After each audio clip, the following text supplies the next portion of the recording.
Welcome back to the Week 12 Thursday edition of the Adam Schefter podcast, joined by our friend, our colleague, the host of the Pat McAfee Show, Ty Schmit, for the weekly Thursday six-pack. Thank you, Schefty. Good to be with you as always. Hey, I'll tell you what, last week I think we thought that may have been the slate of the year thus far. I don't know if we have as many high-profile games as we did last week in terms of, teams jockeying for first place in their division or first place in their conference, but boy, we have a lot of good games this week still and a lot of great storylines as well. So let's get right into it. And topic number one of this Thursday's six-pack. In your opinion, Schefty, as we head into Week 12 here, what is the storyline of the week/weekend? Ty, it happened when the Cincinnati Bengals released their injury report on Wednesday, and they listed Joe Burrow as a full participant in practice, and Joe Flacco, who has been the starter, as a limited participant in practice. And right there, that was an advertisement that there is a real possibility that Joe Burrow is going to start on Sunday against the New England Patriots, sooner than the couple of weeks against the Buffalo Bills that some people, like myself, thought, sooner than the Thanksgiving night game against the Baltimore Ravens that other people thought.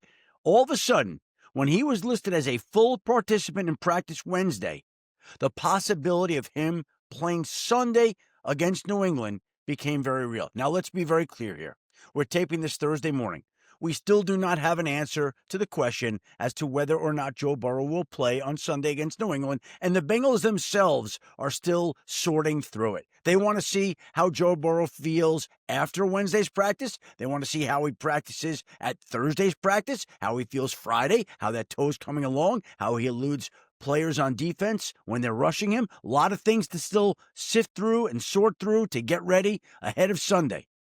But sitting here Thursday morning, if I'm going to bet $1, I'm going to say I think Joe Burrow is going to play Sunday against the Patriots. I think he's going to be out there if I had to guess. Could I be wrong, especially considering that they play next on Thursday night, and that would mean 2 games in 5 days for Joe Burrow, which is that could be. But I see that full practice on Wednesday, and here's what I would say.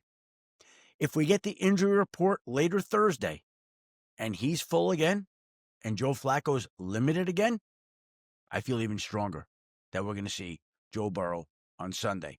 The injury report later this afternoon will tell a larger story, but I think it is certainly moving towards the idea that we're going to see Joe Burrow on Sunday, barely 2 months after he underwent surgery for his turf toe, about a month ahead of the 12 weeks that initially were forecast. I remember being told 12 to 14 weeks. 12 to 14 weeks on the surgery. That took us to mid to late December, and I thought at that point in time, they're not going to be allowed. He's not going to play again this year. That's what I thought. That's what a lot of people thought. Joe Burrow attacked this rehab. Joe Burrow is determined to get back. Joe Burrow knows their season's on the line. Joe Burrow feels he owes it to his team. And right now, there's a real possibility that Joe Burrow is going to be playing Sunday with a decision by that team still to be made. Yeah, I mean, I don't know if a lot of people share this sentiment, but I'm actually kind of shocked just based on where the Bengals are at right now. Obviously, we know with how much they're paying him, the kind of competitor he is. If he can go, he's going to want to go. But like you mentioned, 2 games, in 5 days when you're just coming off the turf toe surgery. But that's the idea, right? Is that if they can win these 2 games and they're 5-7, kind of at the start of December, that at least gives them a puncher's chance of maybe making the playoffs. We're never going to get the answer as to whether or not this is the right decision or the wrong decision, I guess, unless he, knock on wood, I hope he doesn't, but unless he, gets re-injured this weekend.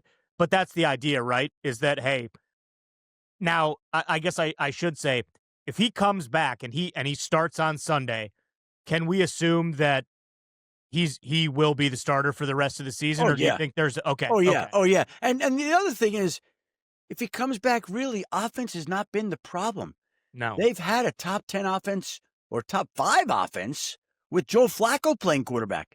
But the defense, whether or not Joe Burrow is back on Sunday, still ranks 32nd in the league. That's the issue. I wonder if his return would help just morally elevate the defense a little bit and maybe extend drives and keep the defense off the field a little bit longer and just be the difference in improving the defense from the worst in the league to one of the worst in the league, and the offense could carry it back into some sort of player contention potentially. I think the hole's too deep. I think they've lost too many games. I think the defense has too many questions, but give it up to Joe Burrow for putting in the work to put himself in this spot to where there's the real chance he's going to be back on Sunday.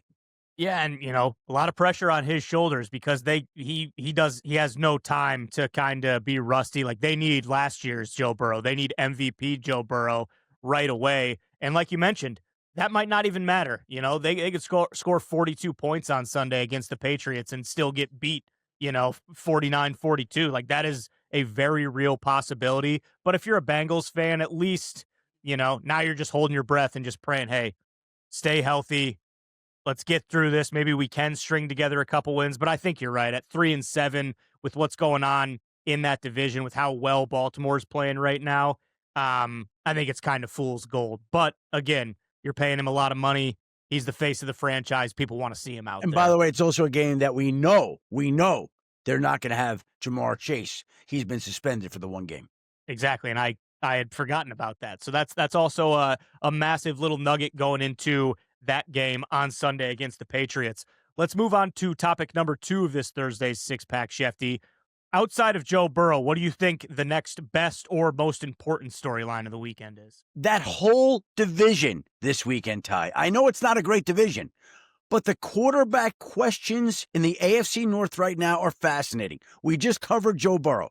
How about Aaron Rodgers and the fact that he's got a fracture in his left wrist and they're trying to brace it up, and he feels so compelled to play in Chicago. He talked on Wednesday about the fact that he grew up watching WGN. He was a Bulls fan. He watched the Cubs. He's a big Chicago sports guy. He remembered everything about the fact that he helped the Packers take the season series lead over the Chicago Bears. He loves going into Chicago and tormenting those great sports fans in Chicago.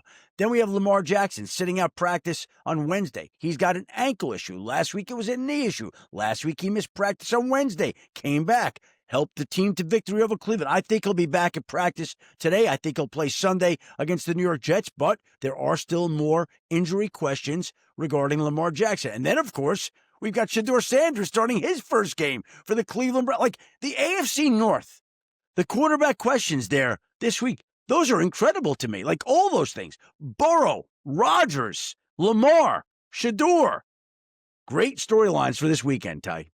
Yeah, definitely. And, looking Shedeur specifically, who would have thought that Browns-Raiders was potentially going to be one of the most watched games of this weekend? But we all know there are going to be a lot of eyeballs on that. There's going to be a lot of takes about that on Monday after the game.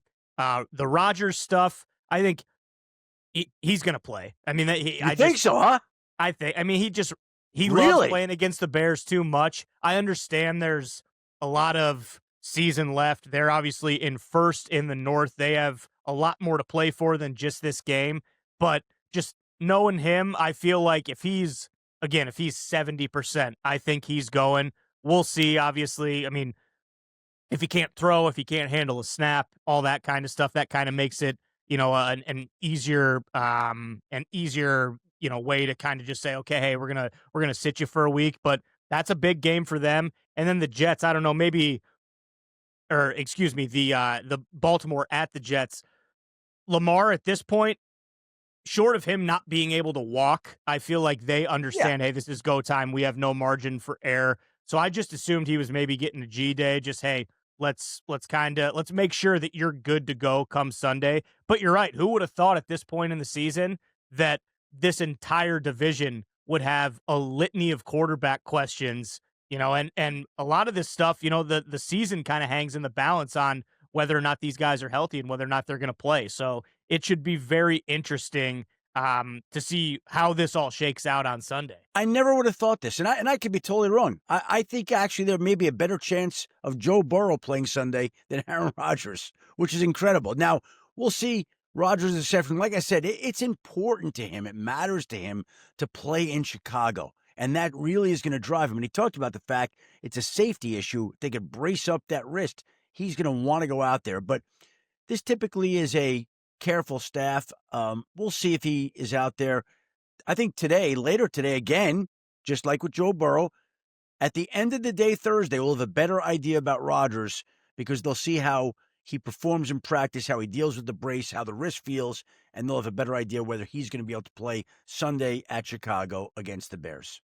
Yeah, and I think back to his last year in Green Bay when I want to say he broke his thumb on his left hand in the Seattle game.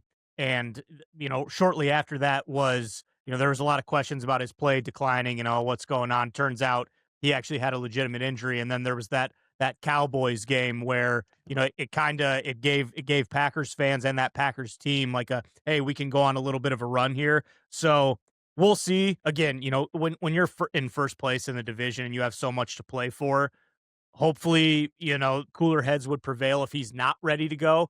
But knowing him, I'll be shocked if he doesn't play on Sunday in Chicago. So we'll see. We'll see. All right, Schefter, let's move on to topic number 3 of this Thursday's Six Pack. I mentioned it at the top. We have some unbelievable games this weekend. In your opinion, what would you say the game of the week is? Well, I think there are 2 that stand out. We've got the Philadelphia Eagles at the Dallas Cowboys. And Dallas here is on a run where they were on Monday Night Football. Now they come home and play the late afternoon window against the Philadelphia Eagles. Then they play on Thanksgiving afternoon against the Chiefs. And then they play the following Thursday night. So whether you like them or not, whether you're rooting for them, you're going to get a lot of Dallas Cowboys to watch the next month of the season. And I think that defense is playing at a higher level with Quinnen Williams stepping in there, making his debut Monday night. DeMarion Overshawn returns. Malik Hooker is back. Logan Wilson's at linebacker. Like, all of a sudden, they've got some players. Now, I'm not going to tell you that this is a really good defense, but it is an improved defense. And if you have an improved defense with that offense, that's pretty formidable. And you know what else is formidable? The Dallas Cowboys at home against NFC East teams. Ty, do you know Dak Prescott's record in home divisional games? I don't, but I'm guessing that it's pretty damn good based on where you're going with this. 21-2. Wow. That's unbelievable. Do you know the last time that Dak Prescott has lost a home divisional game? Home divisional game. I want to say like Washington on Thanksgiving a couple years ago, but that they actually may have killed them now that I think back on it. 2017. Okay, no, so definitely not. Wow. So Philadelphia has a big challenge on its hands, stepping into a venue that Dallas doesn't lose often against divisional foes at home. And we know that Dallas at home this year has averaged about a touchdown more and about 100 yards more per game. Like they've been really good at home. And now it's in Dallas. And by the way, I know Philadelphia now has Jalen Phillips, which they didn't have in the opener. Jalen Carter will play this game unless he spits on Dak Prescott early on, which he didn't get to do in the opener. So the Eagles defense is even better, but this Cowboys team at home is tough. But the other game of the week would be the Colts and the Chiefs at Arrowhead. Patrick Mahomes never has lost 3 straight games in his NFL career. The Chiefs are 5-5. The Chiefs are on the postseason ropes here. Can't lose many more games. And we've got a Colts team coming off a bye, and that also is another great matchup this weekend. Yeah, I'm very excited for both those games, especially the Philly and Dallas. Philly's defense is obviously unbelievable. I don't know if scoring 10 points is going to beat Dallas right now. There's just the kind of wave that's around that team with the way they played, after Marshawn Nealon passed away, and you could kind of just tell it felt like something was in the air there, especially after getting those guys at the trade deadline.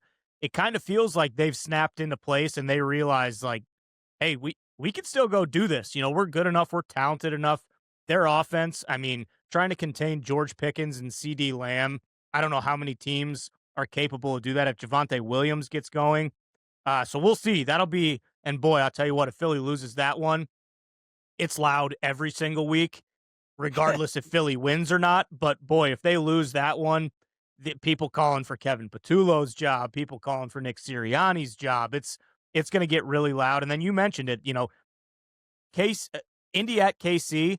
I think because we had so many of those massive tilts last weekend and the Colts are on a bye, I think a lot of people maybe just kind of forgot about the Colts a little bit. This is a must-win game for Kansas City. We'll see if the Colts can kind of continue their hot streak. So those two are definitely the marquee. But then looking at some of these other games, Shefty, Carolina at San Francisco on Monday night, I think that's a pretty interesting game Agree. considering what Carolina's done as of late. San Francisco with Brock Purdy back. We talked about Steelers and Bears. Barring what happens with Aaron Rodgers, I think that's a pretty interesting one. Bucks Rams. And then Bucks Rams. So quietly, this is another unbelievable week with some marquee matchups that we have to look forward to. All right, let's move on to topic number 4 of this Thursday's Six Pack. We just talked about the best storylines. In your opinion, what do you think the most overlooked story from last week is? Well, we talked about the Chiefs and the Colts, and I'm going to bring up that game again because I think there's a matchup within the matchup, and that involves the Colts defensive coordinator, Lou Anarumo, going up against Patrick Mahomes. There are not many people who have had great luck and success slowing down Patrick Mahomes. But these two individuals, Lou Anarumo's defense, Patrick Mahomes and his offense, they've squared off 6 times. And the first 3 times they met, Lou Anarumo's defense got the better of Patrick Mahomes, and the Bengals beat them 3 times because he's the former Bengals defense coordinator before going over to Indianapolis this offseason. Mahomes and the Chiefs won the next 3. But as our great researcher at ESPN, Jacob Neerob, points out, the one thing that the Colts have done this season is mix up their coverage, where they played 59% man. They played man-to-man coverage 59% of the time in the last 2 games against the Steelers and Falcons, which is up 42% from their first 8 games of the season. And Mahomes has a higher QBR facing zone coverage, but it drops against man coverage. He's ordinary against man coverage. So Lou Anarumo figures to throw a steady dose of man coverage against the Chiefs in Arrowhead. And here's the thing. It's very hard for me to imagine that a Chiefs team that still is loaded, that still has all these Hall of Fame parts to it, a Chiefs team that's lost 2 in a row and is going to be back at home with its playoff life up against the wall. Like, they're not going to come through and find a way. Even against Lou Anarumo, I still think that the Chiefs are going to be a tough out this year. And this also, again, when we go back to the man-to-man coverage, one of the benefits of the Sauce Gardner trade, now they can play more man-to-man, and it gives Indianapolis another defensive weapon going into this huge matchup on Sunday in Kansas City. Not to mention Mooney Ward is potentially going to be on the other side. I mean, Lou Anarumo has his full complement of weapons on defense. I guess DeForest Buckner's still not in there, but no, I think you're right. It's just hard because this really feels. I don't think we've had very many moments where a Chiefs team during this dynasty run have had a do or die moment. This is kind of a do or die moment for them, and in those situations, it's very tough for me to bet against Patrick Mahomes. But on the other side, listen, I know that coaches aren't eligible for it, but man, if there was a comeback player of the year award, Lou Anarumo, after unceremoniously being let go by the Bengals defense, we see pretty clearly, don't think he was the issue. Think it might have been more of a personnel type thing, but he goes from that to now his name's being mentioned for head coach openings. And, and couldn't happen to a better guy. We've had him on the show several times. Lou Anarumo is the man. So love to see his success. And yeah, that'll be a very interesting chess match on Sunday. And you're right about him being a head coaching candidate. In fact, I had somebody call me this week and they were talking about him getting a head coaching job from another team, just random guy from another team. And they were bringing him up. And I thought that was very interesting that he has we know how well regarded he is, but he has got such league-wide respect from some key people. Yeah, so we'll see what happens. And obviously, if they have a virtuoso performance against the Chiefs on Sunday, the Yeah. Lou Anarumo is going to be a head coach. Those Stock fires are going to rising. Stock yeah. rising, Ty. Yeah, exactly. Stock rising indeed. So, yeah, can't wait for that game on Sunday and to see how that one unfolds. Let's move on to topic number 5 of this Thursday's Six Pack, Shefty. We mentioned the Bucks and the Rams as kind of one of those, A1, Yep. A2 games on Sunday. Baker and Sean McVay on Sunday night. Obviously they're not playing against each other, and Sean McVay is not necessarily going to be scheming how to stop Baker. But what's the real meaning behind that for anyone who might not know? I go back to December of 2022, and the Carolina Panthers waived Baker Mayfield. Okay, I want to say that again. The Carolina Panthers, who had Sam Darnold and Baker Mayfield that year, waived Baker Mayfield. And the Rams had quarterback issues that year. I don't remember if they had Matthew Stafford yet. I think they did. But they needed a quarterback due to injury for Thursday night's game against the Raiders. And they claimed, they had like the third or fourth priority, they claimed Baker Mayfield on waivers and had him start on Thursday night. Like literally in LA, 2 days starts. And to me, that was the start of Baker Mayfield's resurgence and the comeback in his career. They were down 16-3 in the fourth quarter. That game, they won the game. Mayfield then signed a 1-year, $4 million deal with Tampa, where he won the division, a playoff game, and eventually landed a $100 million extension. And again, maybe all this would have happened anyway if he hadn't gone to LA, but I almost feel like Sean McVay and the Rams staff imparted some wisdom, got him on the right track, got his head spaced in the right way, and Baker Mayfield deserves all the credit. But his NFL comeback started in LA, where he's going to be playing that game's in LA, right? Sunday night? Yes. Yeah. He'll be back there on Sunday night to continue this incredible NFL journey that he's been on, where he has developed into one of the best quarterbacks in the game, where he once was being cast aside in places like Cleveland and Carolina. Yeah, I agree. I don't think it's outlandish to say that that brief stint revitalized his career. And we know the type of respect Sean McVay has around the league. So you just take it a step further when he's publicly and privately vouching for a guy and saying, no, he's still a special talent. He's still got a lot to give to any NFL team. Because who knows what happens if Carolina lets go of him and he signs with whoever and ends up just being a backup quarterback for the rest of the year. Does he have, the current contract that he has in Tampa? Probably not. That probably doesn't happen. So McVay gave him the opportunity. And obviously, like you said, all the credit goes to Baker Mayfield for taking that opportunity and running with it. But it is crazy. It's crazy to think that he was just floating around playing, defensive end on, the scout team in Carolina. And now he's leading the Bucks, and through 4 or 5 weeks of the season this year, he was the maybe the unanimous MVP of the league. So that'll be a fun one to watch. I'm interested to see what stories. I'm sure they'll do some sort of piece on Baker and McVay, either on Football Night in America or during the game. So yeah, that should be a good one. I'm very excited for that one as well. Before we get to the last topic, Tad, and I also think the Rams are they might be the only team that I think that might be able to catch Philadelphia for the 1 seed right now. Yeah.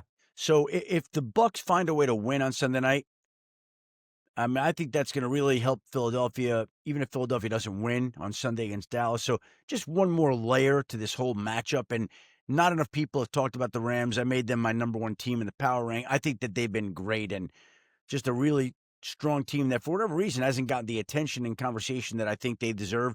So it sets up a really interesting Sunday night matchup. Baker going back to LA, Rams making their mark on national TV. People get to see how good the Rams are, and that will have some impact on the NFC playoff race as well. Not to mention, with how dominant they've been, and I know they have the head-to-head advantage, but Seattle's still nipping at their heels, so Yeah. it's like you lose a game, like Seattle is still right there in terms of, we could see a team from that division win 12 games and get a wild card spot. So it's like there's not a whole lot of margin for error. So yeah, that one should be very interesting, and obviously the stakes are still very, very high in that game. All right, Shefty, let's move on to the sixth and final topic of this week's six pack. I don't think it is, but a lot of people would maybe say, is it too early to start looking ahead to the Thanksgiving slate? I don't think it is, but what do you think? Todd, let me say this. I look ahead to the Thanksgiving slate when they announce the NFL schedule in May. It's one of the first things that I look at because I love that holiday. It kicks off the start of the holiday season. It says the holidays are here, and it's a day of the best things in life. Family, food, and football, all converging together, all on that one day. And so as we record this on Thursday, we are 1 week away from Thanksgiving. So no, Ty, it is not too early to go over the Thanksgiving menu of football games that day. We're going to kick off with your Packers and Lions. That's a great matchup, right? I mean, unbelievable. Aren't we fired up for that one? Especially like, wow, I think that's a big deal for Thanksgiving Day. No, I agree. And it kind of brings back, it was a couple of years ago when the Packers went to the Lions on Thanksgiving, and that year when the Lions were very dominant and the Packers, the score ended up being closer, but they kind of blew the doors off them. And that was what really catapulted them into their second half run that got them into the playoffs. And for a lot of Packers fans was like, okay, we can finally put this to rest. Jordan Love is the guy. He is the guy who's going to lead this team for the future. So yeah, that's a massive game this year, especially. Second course of Thanksgiving Day, Chiefs at Cowboys. Now, again, we're talking about the Chiefs being on the ropes. We're talking about the Cowboys being on the ropes. We're talking about the Cowboys functioning at home at a higher level, and they get the Chiefs in Dallas. That's going to be a tough matchup for the Chiefs. Anybody having to go to Dallas to win in Dallas faces a tougher matchup against an improved Cowboys team. That's the second course of the day. You go with that game? I love that. The Packers notwithstanding, putting that aside, I am so excited for that game because I feel like a lot of times we get I was just praying, like, hey, no Cowboys Commanders. And this year especially, Jaden Daniels maybe changes that equation a little bit. But yeah, Cowboys Chiefs in that time where typically it's very easy to fall asleep during that game, especially if it's not competitive. You got a full stomach. You've maybe already had another plate of leftovers. Maybe you've had a couple drinks, and maybe you've had, a massive argument with a couple of your family members who you don't typically see. That's an easy time to be like, you know what?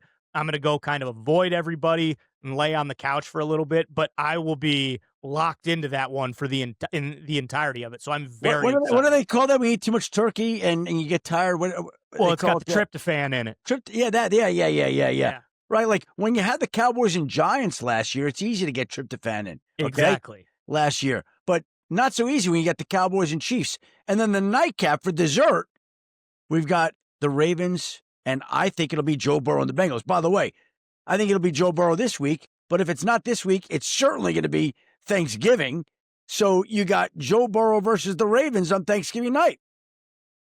Pretty solid. I said on Pat's show about, it probably would have been like 4 or 5 weeks ago. I said, hey, whatever we do, we need to try to figure out something so that this game is not the nightcap game on Thanksgiving. At that time, the Ravens, were 1-5.